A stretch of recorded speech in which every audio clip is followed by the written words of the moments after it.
آج کی اس آئینی ترمیم کو آخری شکل دینے میں ان کی بھرپور کاوشوں کو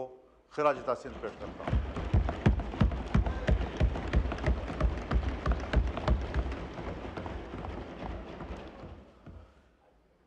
میں جہاں اپنے برخوردار جناب بلاول بھٹو صاحب کی کوششوں کو خراج تحسین پیش کرتا ہوں، میں جناب میاں نواز شریف صاحب، جناب شہباز شریف صاحب، جناب نذیر تارڑ صاحب، جناب اسحاق ڈار صاحب اور یقیناً ان کاوشوں میں میرے ساتھ پاکستان تحریک انصاف بھی شامل رہی ہے۔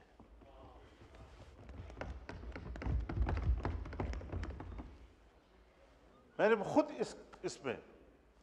جو کردار ادا کیا، جو اللہ نے مجھے توفیق دی، میں نے اپنی بھرپور کوشش سے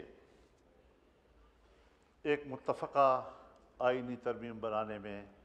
محنت کی اور کوشش کی، اور اللہ کے فضل و کرم سے اللہ نے مجھے اس میں کامیاب کیا ہے۔